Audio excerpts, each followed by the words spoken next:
Hola, estamos en métodos y técnicas de investigación social y vamos a ver el último tema del programa, el tema 12, que lo dedicamos a la elaboración de las conclusiones del trabajo, de la investigación de que se trate y a la elaboración del informe de investigación. Vamos a ver, pues eso, ver los fines y funciones del informe de investigación, la estructura que tiene, los elementos y, bueno, cómo se puede hacer mejor. Los objetivos del tema, pues conocer la función que tiene el informe de investigación, ser capaz de entender y elaborar una estructura básica de informe, distinguir los distintos tipos de cuadros que se pueden meter, ser capaz de formatear con resultados armónicos, equilibrados y estéticos un informe. Bien, digamos que hemos llegado a la última estación en el proceso de investigación. Una vez hemos hecho el análisis de la información con las herramientas, bien sea las herramientas estadísticas y la cuantitativa, bien sea con las herramientas cualitativas, si era de naturaleza cualitativa, bueno, pues tenemos que hacerlo primero una descripción de esas tablas realizadas, si es el caso de ayuda de gráficos o tablas que pueden ser tablas, gráficos, correlaciones, etcétera, señalando los aspectos más importantes de lo que muestran evidencias, de lo que se ven hay evidencias. El segundo punto, interpretar esos datos a partir de esas tablas y de los gráficos, discutirlo con la teoría que habíamos visto previamente, de la que nos hemos embebido previamente, es decir, esa interpretación que nosotros hacemos de esos datos sostiene la teoría, la corrige, la contradice. En cuarto lugar, establecer las conclusiones y, si hace el caso, según el tipo de informe, las recomendaciones o propuestas. En quinto lugar, la redacción del informe final, que es lo que entregaremos con nuestra investigación. Y finalmente, la presentación y o difusión del informe. Lógicamente, nos centraremos solo en algunos aspectos fundamentales de todos estos componentes porque no nos da tiempo a ver todo en un curso tan intensivo. Bien. Cuando hablamos de ese proceso de pasar del análisis de los datos a la interpretación, a la descripción e interpretación de esos datos, pues vamos a ir viendo con pequeños ejemplos que hemos visto ya en el tema anterior, cómo elaborar esas tablas con las herramientas cuantitativas, porque nos vamos a centrar casi exclusivamente en la metodología cuantitativa, porque no nos es posible extendernos, abarcar con los créditos y la carga que tenemos a todas las técnicas y metodologías. Bien, tenemos aquí una de esas tablas que nos salían como resultado de la explotación del análisis estadístico de cualquier encuesta. Esta concretamente es una encuesta del CIS, del barómetro, de un barómetro del CIS. Tenemos la tabla.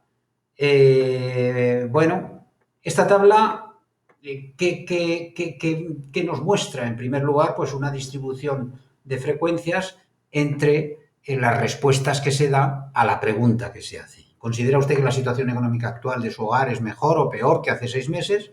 Bueno, y vemos que un 13% dice que mejor, un 62% que igual, un 23% que peor y unos poquitos dicen que no saben, no contestan. Vemos que han respondido 1.510. N era la muestra que se ha utilizado, el número de casos que tenemos, 1.510. Aquí los vemos distribuidos luego por tipos de estudio. Bien, lo primero que tenemos, por tanto, aquí es una distribución de frecuencias de de la pregunta. Estamos en una parte meramente descriptiva. El resultado de esa distribución de frecuencias la tenemos aquí en un gráfico que construimos. Para esto nunca haríamos un gráfico de tarta, eso que salen, sino un gráfico de barras. Bien, ¿qué nos muestra? Porque ahora estamos haciendo la descripción y obteniendo ya sustancia de esa. Bueno, pues lo primero que vemos, ¿qué es lo que destaca? Pues esa barra tan grande. Por tanto, lo primero que observamos ahí es que la mayor parte de la población considera que su situación permanece igual que 6 meses antes. El 62,3%, o también puede decirse algo más de 6 de cada 10 personas. Son formas de expresarlo. Pero, ¿qué más vemos ahí? Pues vemos que bueno, pues dice, está igual, con lo cual diríamos, pues no aportamos nada. Pero luego vemos que hay diferencias entre quienes dicen que están peor o quienes dicen que están mejor. Con lo cual hay algo significativo ahí también. ¿Por qué? Porque son más quienes consideran que están peor que quienes consideran que están mejor. Con lo cual tenemos algo significativo. La mayor parte sigue igual, entiende que sigue igual, pero destacan de alguna manera aquellos que consideran que están peor. Naturalmente, habría que contrastar con el barómetro anterior para ver los cambios producidos, porque cuando hacemos esa mera descripción de las distribuciones de frecuencias, pues conviene hacer análisis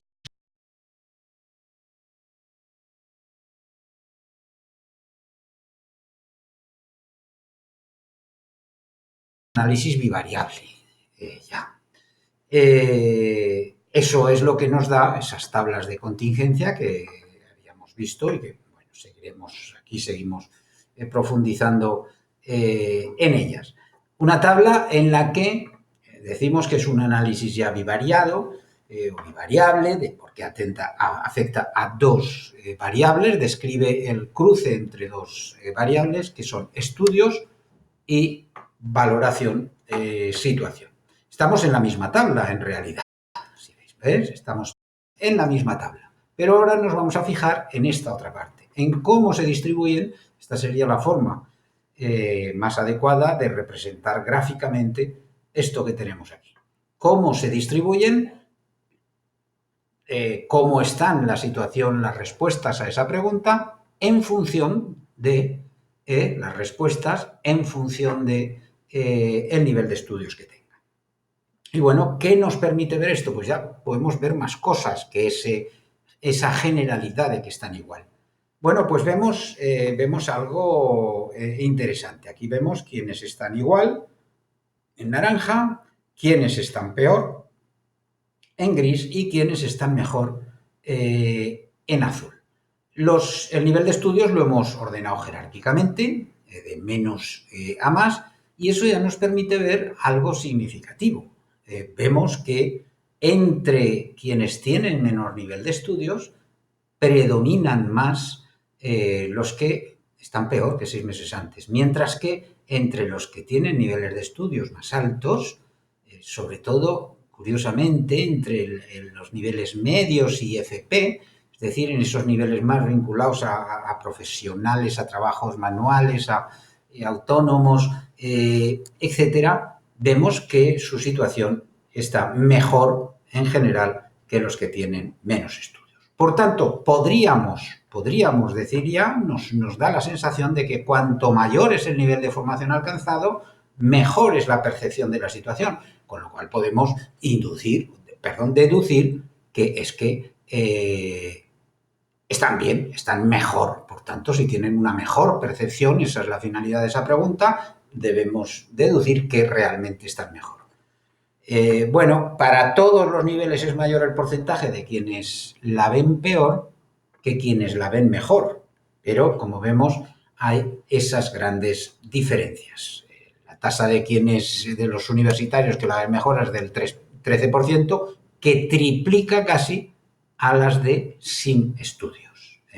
Pudiéramos decir, por tanto, que bueno, los estudios, el tener estudios, facilita o posibilita tener una mejor respuesta, esto es un barómetro en los periodos post-crisis, con lo cual una mejor adaptación a las situaciones de crisis. Eso es lo que nos da de pensar. Pero ¿cómo podríamos ver si eso realmente es así, de una forma más afinada?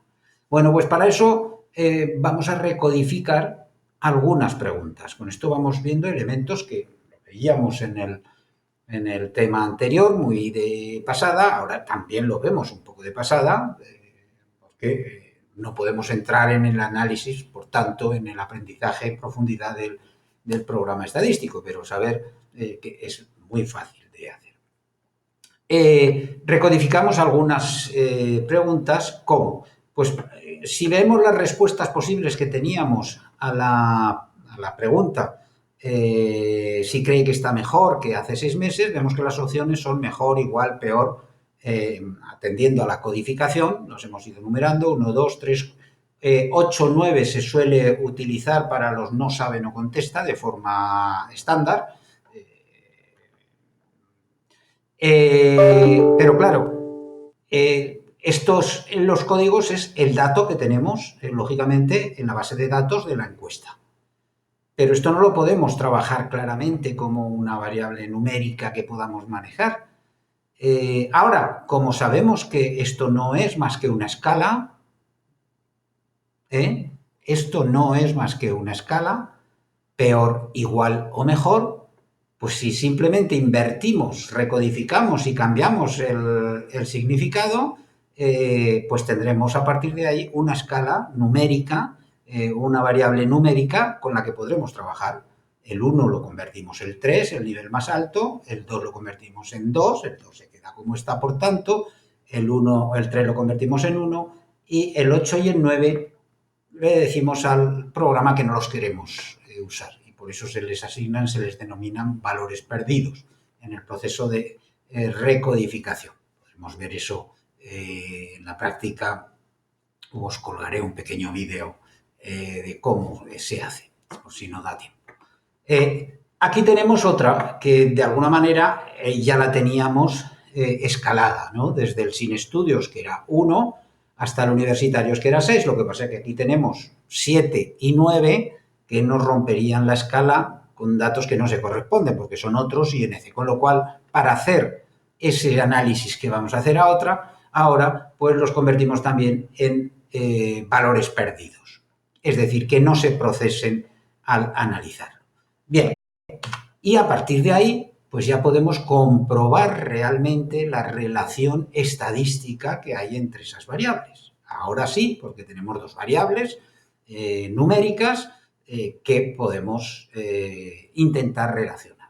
Si hacemos una prueba de chi cuadrado, pues vemos que el valor de P es 0,001, es decir, es un valor muy bajo, por lo que podríamos rechazar la hipótesis nula. Se dice cuando manejamos el chi cuadrado. O lo que es lo mismo. Lo que nos dice la prueba de chi cuadrado es que hay relación entre las variables. Eso ya es un elemento. Hay relación entre las variables. Si luego a partir de ahí aplicamos una correlación lineal, el estadístico de RD de Pearson, ¿qué nos aparece? Pues una correlación muy baja. Porque, ¿sabe? Una correlación va entre el 0, si es nula, a 1, si es una correlación perfecta. Pero, teniendo en cuenta que estamos hablando de muestras grandes, pues la consideramos suficiente para estimar que hay una correlación positiva. Hay una correlación positiva. Baja, pero hay una correlación positiva entre nivel de formación y valoración de los cambios en la situación económica del hogar. ¿De acuerdo? Hemos hecho, por tanto, la descripción de los datos, el análisis, la interpretación, pero tenemos que ir más allá. Decíamos, el siguiente punto es relacionar eso con la teoría. Con la teoría, es decir, con los estudios, con los libros, con los artículos que hemos leído previamente sobre el tema. Por ejemplo, tendríamos entre los documentación en relación con esos datos que hemos visto, pues el mapa laboral del Ministerio de Educación, que nos muestra que detrás de los universitarios, los graduados en formación profesional se han convertido en aquellos estudiantes que consiguen mejores condiciones laborales y salariales en los últimos años. Eso podríamos relacionarlo con esos buenos resultados que salían entre los de FP y educación secundaria. Bueno, ¿qué dicen las teorías? Otros estudios, porque esto no deja de ser una descripción de datos también. ¿Qué dicen otros estudios? Pues, por ejemplo, pues si manejamos el Informe Mundial sobre Salarios, que elabora financiado por la Organización Internacional del Trabajo, por la OIT. Bueno, pues ¿qué dice aquí? Machín 2009. Pues dice que otro factor generalmente citado para explicar la evolución de los salarios es la rentabilidad de la educación. Si hay más demanda que oferta de calificaciones altas, por ejemplo, debido al incremento del uso de las innovaciones tecnológicas, los salarios aumentarán más para quienes cuenten con más calificaciones, provocando así desigualdad salarial. Los estudios realizados en algunas economías desarrolladas indican que las primas, los sueldos de los universitarios diplomados han aumentado desde el decenio de los 1980 del siglo pasado y permanecieron constantes en los años más recientes, pese al aumento de la oferta de graduados de la educación terciaria. Es decir, a pesar de que hay cada vez más universitarios, realmente resulta que sus salarios siguen siendo más altos que los otros, con lo cual pues hay una lógica con que se sientan mejor que en otros momentos. Por tanto, relacionamos esos datos que hemos analizado con los documentos teóricos y podemos plantear un modelo interpretativo. Por tanto, a más formación, mejor resistencia a la crisis. Por tanto, ¿es eso lo que nos muestra? Bueno, ya estamos haciendo teoría. Al decir esto, que extraemos de los datos y bueno, puede que a partir de aquí, lógicamente, tengamos algo que proponer. Pues un plan de fomento de la FP o de la educación universitaria o mayores becas o lo que sea. Bueno, pues ya es hora de redactar el informe. Tenemos con esto y otro montón de tablas que habríamos visto en el trabajo. Bien, ¿qué es el informe de investigación? ¿Qué funciones tiene? El informe es el resultado práctico y concreto de ese trabajo que hemos realizado, de ese esfuerzo que a lo largo del tiempo que sea, puede ser años si es una tesis doctoral o años también si es un proyecto de investigación o meses si es un encargo concreto, rápido, inmediato como técnico de algún departamento u organismo. El resultado práctico al final es ese informe. A través del informe se comunican los datos recogidos, procesados y analizados a la parte interesada, sea esa la empresa u organismo público que ha contratado, sea el ente financiador del I+D+I que haya financiado ese estudio y, por tanto, los especialistas y académicos especialistas en ese mismo tema, sean los actores o colectivos sociales implicados a través de las labores de difusión. Bien, si además persigue la aplicación de ese conocimiento científico-técnico a la mejora de una determinada realidad social, sea una estructura, modificar unas estructuras de formación, de educación o salarial, o modificar unos procesos de hacer algo, pues aportará a ese informe propuestas de acción o intervención. Aporta además materiales al fondo de conocimiento científico en sí, que va a constituir la teoría que otros investigadores después van a utilizar. Y además aportará, orientará, estimulará nuevas investigaciones con las ideas que flotan en las conclusiones, sobre todo, o en el propio análisis. Quien lea ese documento puede inspirarle hacer nuevas investigaciones porque echen falta cosas que no se han visto en ese informe, contradicciones que detecta, etcétera, etcétera. El informe, por tanto, representa la síntesis de la investigación, de todo ese proceso. Y, por tanto, debe dar cuenta del cómo, del por qué.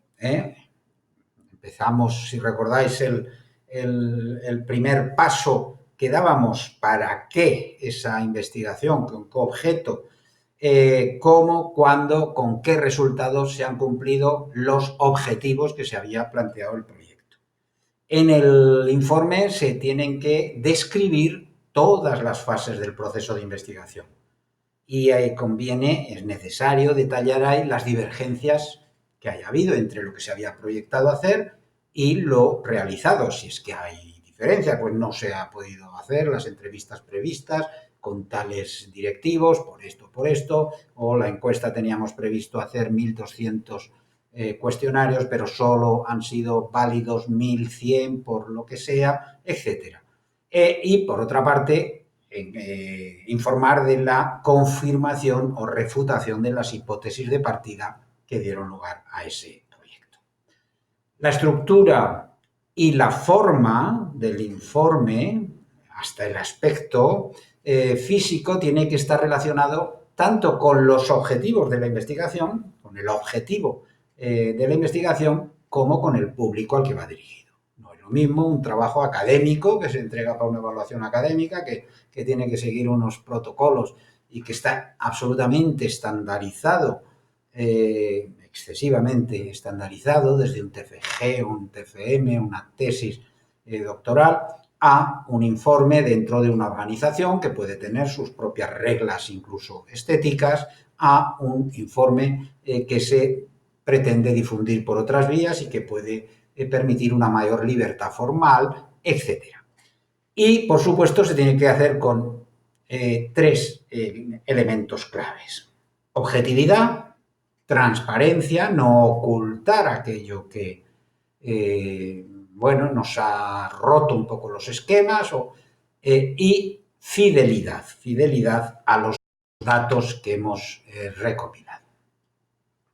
Bien, según el tipo de encargo que el investigador haya recibido, la forma y el contenido del informe va a ser distinto. ¿En qué sentido? Ya lo decíamos, pero ahora en un sentido, en la medida en que ese trabajo de investigación puede ser una parte de una investigación más general. Pensemos que nos han encargado la realización de una encuesta, la encuesta dentro de un proyecto general sobre mercados de trabajo, nuevos mercados de trabajo o necesidades formativas o lo que sea, y nos han encargado una encuesta. Entonces, nosotros vamos a hacer un informe técnico que recoja los datos de la encuesta, de la explotación, o que lo mismo si es un análisis cualitativo, o bien estamos hablando de la investigación unitaria completa, y en ese caso es un informe de investigación, que es parecido pero distinto. El informe técnico, que va a incluir pues las características de la población y la muestra, así como el instrumento de producción de datos, es decir, la ficha técnica. Si se trata de una investigación cuantitativa, el fichero de datos anonimizado, para que pueda ser explotado con programas estadísticos por otro, y el libro de códigos. Y si se trata de una investigación cualitativa, pues las transcripciones de las entrevistas y los códigos de análisis utilizados. Si es un informe técnico. Si es un informe de investigación, pues además tendrá que incluir el marco teórico que se ha utilizado, los objetivos que se habían planteado, la hipótesis de partida, la contrastación de las hipótesis, la interpretación de los resultados, las conclusiones y recomendaciones, etc. Es decir, el informe de investigación es más técnico. Luego, según el destino que vayan a tener, como decíamos, pues también tienen distintos aspectos o distintos elementos. Podemos distinguir básicamente entre informes científicos, técnicos, divulgativos o mixtos, que cumplen a la vez varias de esas funciones. Si es un informe científico, va dirigido a un público con conocimientos científicos y especializados, además. Es decir, uno no genera un estudio, una investigación sobre mercado de trabajo para ponerlo en circulación entre la comunidad de filólogos, por ejemplo. No, va a dirigirse a otros especialistas en esa materia. Por tanto, el lenguaje tiene que ser muy riguroso y utilizar todos los términos técnicos propios de esa disciplina que resulten convenientes. Ese informe pues, puede resumirse y dar lugar a artículos científicos, a comunicaciones a congresos, a conferencias, etc. Si se trata de un informe técnico, es decir, dirigido a organizaciones públicas o privadas o empresas que han encargado la investigación, pues tiene que ser riguroso. Pero aquí el lenguaje conviene tener en cuenta que tiene que ser accesible a los destinatarios, que no van a ser necesariamente especialistas. Pueden conocer la materia porque se dedican por la naturaleza de la empresa o del organismo de qué se trate, pero no ser especialista. Es decir, uno ha podido hacer ese informe para un director por encargo, para una dirección general de trabajo, pero el responsable de esa dirección general no deja de ser un político que puede que tenga formación especializada o no. Sabemos cómo funcionan los puestos en política. Bien, en cualquier caso, en ese informe los tecnicismos se tienen que limitar a lo estrictamente necesario. Por supuesto, a la población activa hay que llamarla población activa. No la población que, bueno, que en según qué circunstancias puede trabajar, no, eso se llama población activa y hay que usar ese término.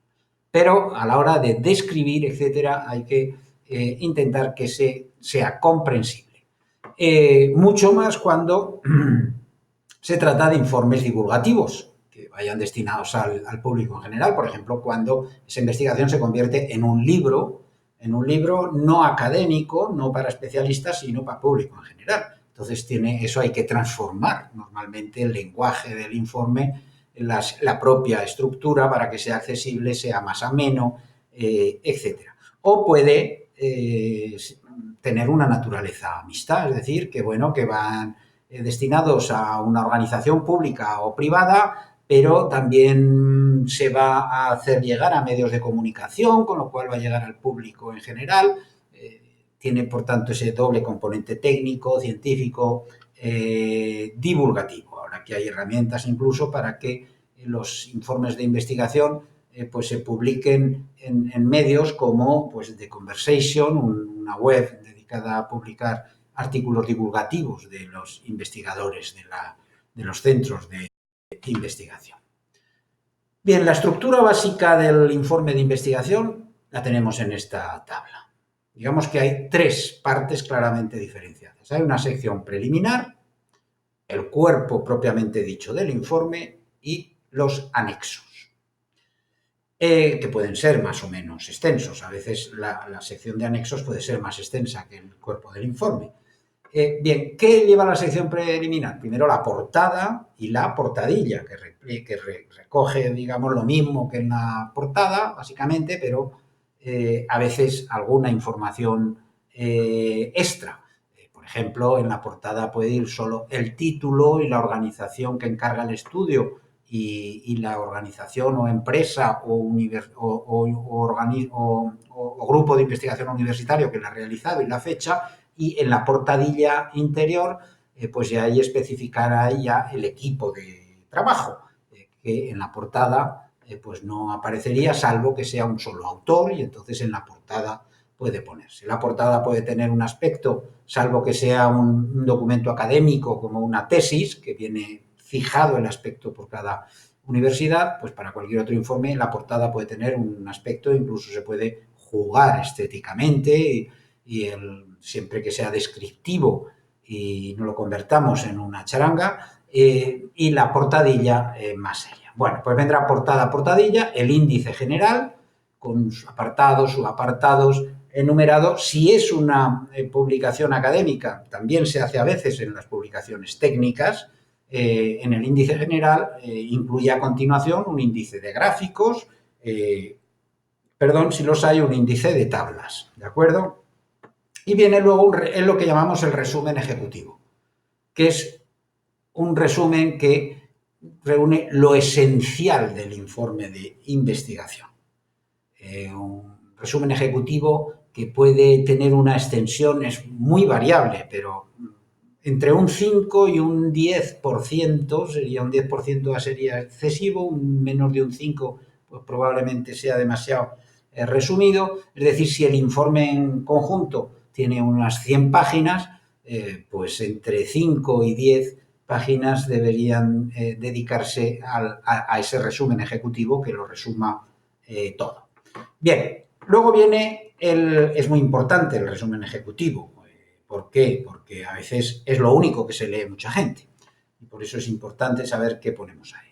Viene luego el cuerpo del informe propiamente dicho, donde estaría primero la introducción. La introducción donde se cuenta el planteamiento del problema, el contexto en que ha surgido el proyecto, quién lo ha encargado, por qué, si es un fruto de un encargo de la administración, pues ahí conviene también detallar cómo ha sido el proceso de encargo, si ha sido por concurso público, tal convocatoria, tal fecha, etcétera. Bien. Las preguntas de investigación, los objetivos de investigación, los conceptos que se van a manejar, tanto al hablar de hipótesis como de las variables, incluso los acrónimos que se vayan a utilizar, por ejemplo. Bien, vendrá luego el marco o justificación teórica, es decir, donde vamos a resumir, digamos, todo lo que hemos leído sobre el asunto. Es decir, qué es lo que han dicho otros autores antes sobre este tema, qué han dejado establecido o que la disciplina correspondiente considera como establecido. A continuación, hay que exponer el diseño metodológico, o metodologías, voy a llamar el capítulo muy a menudo, que es donde se describe cómo se ha hecho materialmente esa investigación, qué hipótesis se ha manejado, qué instrumentos de medición de esas hipótesis, la ficha técnica, aunque luego eso irá en el anexo, pero la descripción del proceso de las encuestas o de las entrevistas que se han realizado, etcétera. El punto siguiente, presentación, análisis e interpretación de esos datos, lo que hemos visto en la práctica en ese casito, en ese caso de las tablas, resumen de los datos obtenidos, tratamiento quanti-quali según el caso, descripción de los datos. El siguiente apartado serán las conclusiones, es decir, los principales resultados que salen de ahí y posibles sugerencias para otras investigaciones. ¿Qué nos ha faltado investigar? ¿Qué nos sugiere esta investigación que habría que profundizar en el futuro? Etcétera. Y, finalmente, si hace al caso, por eso digo, depende del tipo de investigación, las recomendaciones, las propuestas de acción que se derivan de ahí. Esas ideas de nuevas investigaciones, nuevas líneas de investigación, pueden trasladarse también en las recomendaciones en el sentido concreto. Es decir, recomendamos la realización de un estudio, si es un informe a la administración, un estudio sobre la situación específica de los jóvenes rurales, por ejemplo, ¿no? Porque los datos nos muestran, etc. Bien, entraríamos luego en la sección de anexos. En la sección de anexos, la primera parte sería la bibliografía del informe. En los documentos académicos, la bibliografía no va separada de los... no va junto a los anexos, sino que forma parte del texto.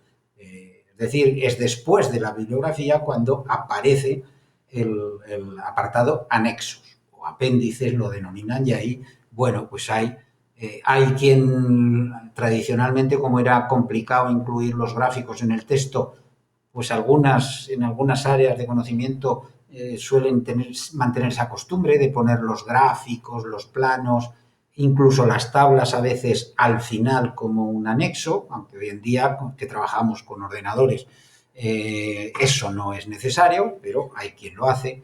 Si se ha hecho la encuesta, pues la ficha técnica, hay que reproducir el cuestionario completo, adjuntar el cuestionario completo, el libro de códigos que hemos manejado, que hemos construido, etcétera. Si se incluye análisis cualitativo, pues las transcripciones, las fotografías, si es el caso, los documentos que se han escaneado, si estábamos hablando de fichas, etcétera, siempre respetando el anonimato. Por supuesto, tachando todo lo que pueda ser susceptible de. Bien, pues esto es el informe que tendremos que Bien, ¿qué criterios tenemos que seguir para la redacción del informe de investigación? Bueno, pues ante todo la honestidad, por supuesto. O sea, no es fundamental, no salvo que ese informe lo hagamos como parte, claro, que lo utilicemos como un argumento para dentro de una parte, pero no es tan importante que se confirmen las hipótesis que nos habíamos planteado como que los análisis se han hecho bien y reflejen con exactitud la realidad que se ha estudiado.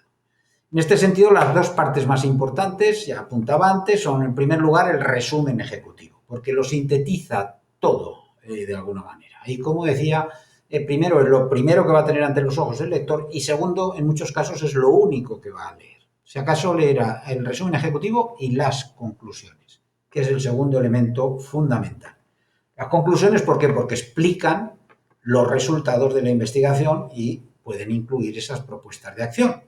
Entonces, hay que formular esas conclusiones en función de la importancia que tengan respecto a los problemas inicialmente planteados, y no ir redactando al azar lo que se nos va ocurriendo. No, hay que ir respondiendo en las conclusiones a las preguntas de forma ordenada, las preguntas de investigación que nos hemos hecho. ¿Vale? Bien, un aspecto fundamental es que hay que escribir con claridad. No se trata de rellenar en un informe, no se trata como en un trabajo o en un examen de desarrollo de rellenar texto. Y tampoco utilizarlo para ocultar que los datos a lo mejor no nos han dado lo que esperábamos y no tienen mucha sustancia. Eso se llama la técnica del calamar. Los exámenes lo utiliza también. Bueno, cuando uno duda de sus datos o de su argumentación y empieza a envolverlo eso en una especie de tinta protectora, de rollo teorético, o de eso lo llamamos la tinta al calamar. El efecto que se suele conseguir es el contrario. Porque el lector pues, se va a dar cuenta de que el autor del informe lo que pretende es engañarlo, que no hay sustancia, que no hay datos. Por lo tanto, hay que exponer con claridad. Pues esto es lo que hemos podido obtener con esta investigación y esto no da más de sí, si no da más de sí. ¿De acuerdo? Los aspectos formales también tienen su importancia en un informe. Por ver lo más básico, bueno, por supuesto hay que manejarnos con los estilos de texto. Ya hemos hablado de eso en otros momentos con las tareas prácticas, porque es fundamental utilizar para los capítulos, los títulos, los estilos de texto, porque para poder luego generar índices. Lo mismo hay que poner títulos a las tablas, títulos a los gráficos, utilizando los estilos de texto, de los tratamientos de texto, para luego generar, además, índice de tablas o índice ¿de acuerdo? En los informes es preferible utilizar una tipografía que se llama sans, es de sin rabo, las tipografías sin rabo, sans serif, se dicen, que viene a decir sin rabo. Pues, la Calibri, que es ahora el estándar que ha sustituido a la odiosa y aburrida Arial, está más elegante la que está ahora, pero hay otras, esta que deriva del Linux, pero que uno se puede descargar también de las fuentes de Google, son fuentes gratuitas todas, que también dan muy buen resultado. La presentación está hecha con Ubuntu. Para los títulos, unas que dan buen resultado, que sean más redondas, quizás, pues la Montserrat Lai es muy fina, muy elegante, también, bueno, lleva muchos años, casi un siglo, la Century Gothic utilizándose para los títulos. Se puede jugar, pero siempre intentando que sean tipografías claras, fácilmente legibles. Otro aspecto importante, no aprovechar en exceso el papel. Igual que decíamos que no hay que inflar el texto, tampoco hay que aprovechar el papel. Entre otras cosas porque muy a menudo ni se va a imprimir en papel, se va a quedar el informe en un PDF. Que luego puede imprimir o no quien sea. Bien, Por lo tanto, en cualquier caso, márgenes amplios, para que si es impreso, pues permita hacer anotaciones quien quiera en los márgenes al leerlo. Entre 2,5, que es uno del estándar, del estándar de los que suele estar en los tratamientos de texto, y 3,5, depende del tipo de informe, en los dos lados. Arriba y abajo puede estar el estándar, que suele ser 1,5, 2. El interlineado de 1,5 espacios, normalmente. Y si no es para publicación, porque luego pues conviene dejar una línea extra tras cada párrafo.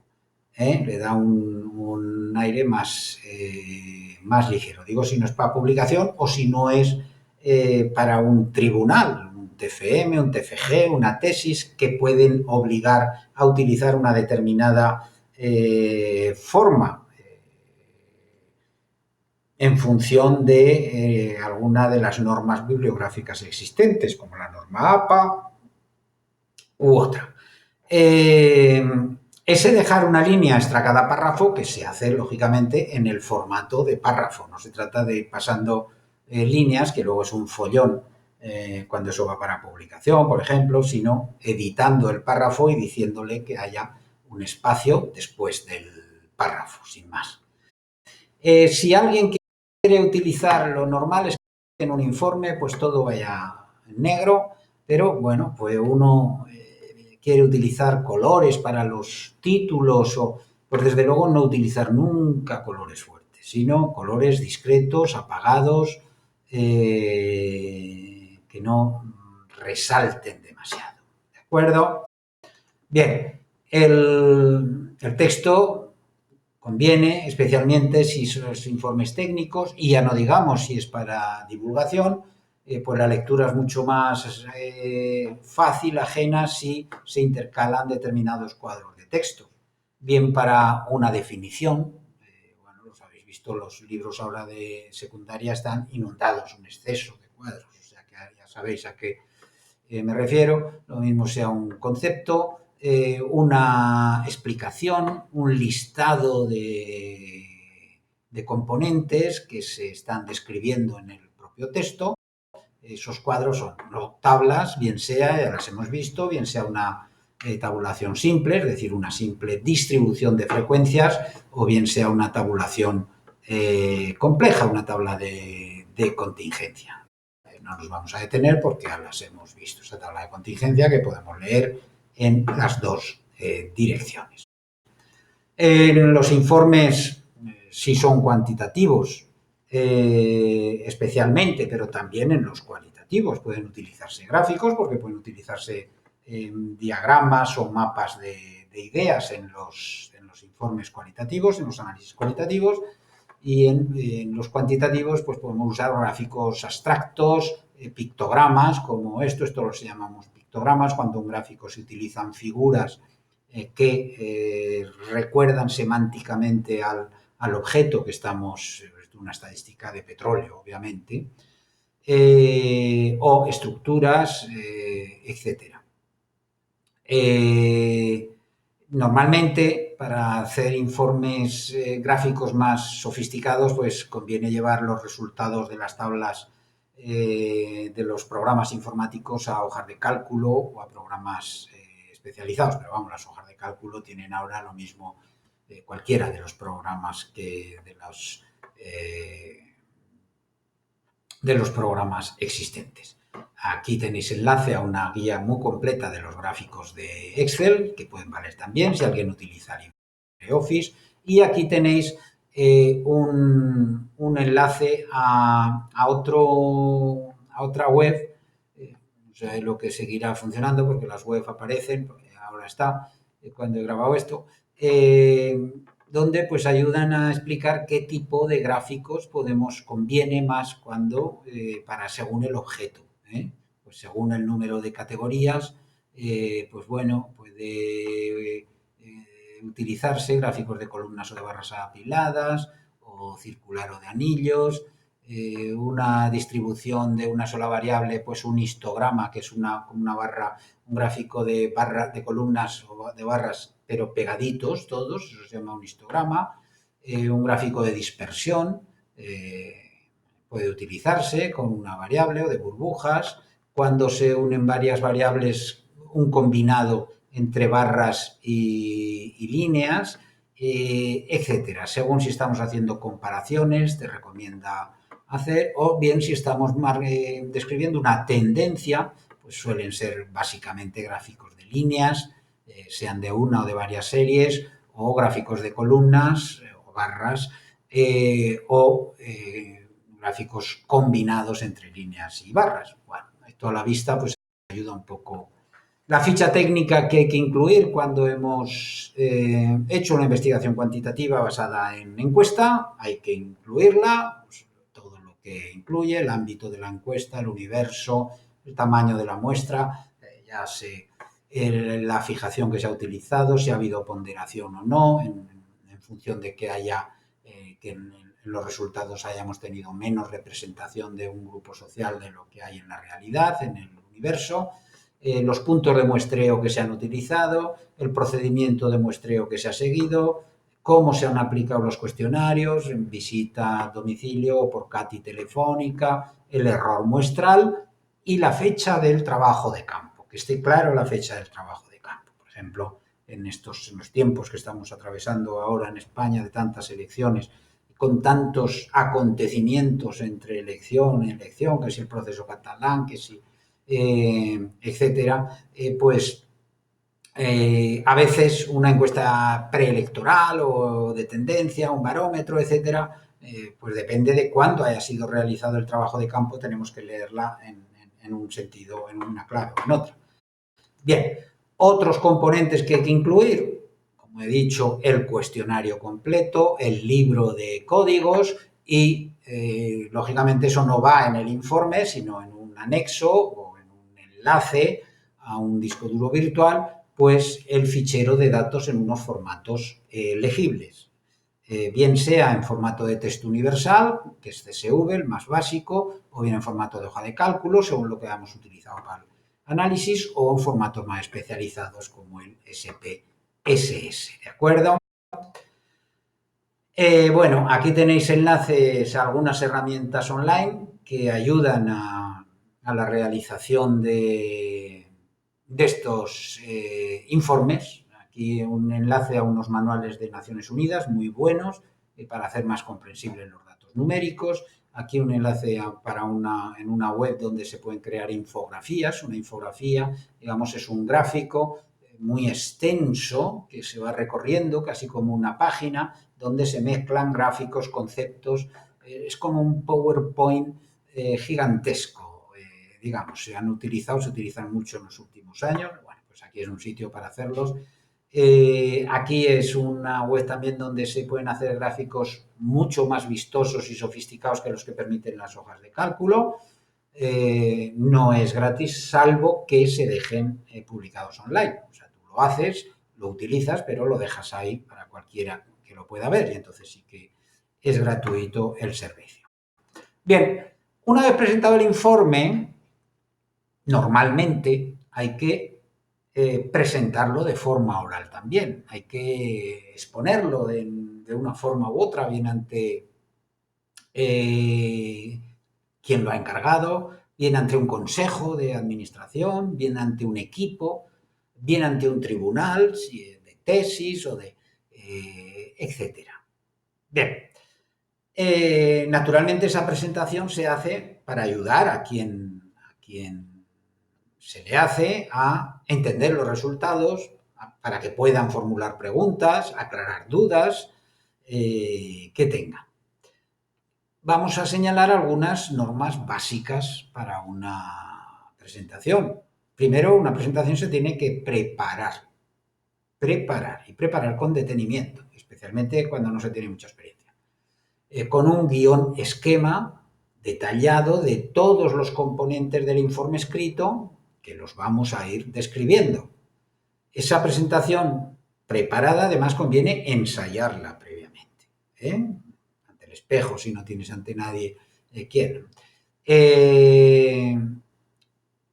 En la dinámica de la presentación, pues el ponente tiene que ser siempre presentado por algún responsable del encargo. A veces, bueno, pues si es un organismo un poco así, pues tiene que acabar uno presentándose. Pues soy Pepito Pérez, investigador principal de este equipo que ha realizado, y vengo aquí a exponerles. Bien, la presentación tiene que ser sencilla, breve y centrada en el problema, los objetivos de la investigación y los resultados. En esas tres cosas nada más. ¿Cuál es el problema que ha motivado esta investigación? ¿Qué objetivos nos planteamos en su momento al realizarla? ¿Y cuáles son los resultados? Hay que hacerlo pues manteniendo contacto visual, interactuando con el público de una forma u otra, que el público entienda que nos dirigimos casi a cada cual, ¿no? Hay que estar dispuesto a responder preguntas, según cómo se plantee esa presentación. Puede ser durante, bueno, pueden interrumpirme cuando quieran, según la naturaleza del estudio o del equipo, o después de la exposición. Y decimos preguntas o críticas cuando uno presenta un informe de investigación, especialmente si es ante un tribunal, una tesis, hay que estar preparado no solo para que te hagan preguntas, sino también para que critiquen ese trabajo. Bien, herramientas para hacerlo más presentable, más ameno. Bueno, pues utilizar ejemplos ajenos al estudio. Eso puede aumentar el interés. Usar noticias de actualidad, coger una noticia de actualidad. Venía yo hoy en la radio escuchando y me dije, esto tiene una relación importante porque efectivamente nuestro informe dice, bien, vale, pueden incluirse incluso anécdotas, nunca chistes, generar una anécdota o hacer una ironía sobre algo que pueda generar incluso la risa, no se debe confundir con hacer un chiste. Conviene apoyarse, por supuesto, en esquemas, cuadros, gráficos, siempre sencillos, usando un PowerPoint o cualquier otra herramienta, como la de Google o como cualquier otra, pero desde luego sin muchas florituras, ni transiciones, ni títulos que se dan la vuelta, ni cosas de esas. Todo texto plano. Y luego, por supuesto, importante atender al lenguaje corporal, realzando con gestos la importancia de un aspecto o solicitando respuesta o utilizando un tono, un timbre de voz adecuado a cada momento de la presentación. ¿De acuerdo? Bueno, pues con esto ya veremos las tareas que hay que realizar, que es el propio trabajo de curso. Tiene que reflejar de alguna manera lo que hemos visto en este último tema. Hasta luego y que sea provechoso el curso.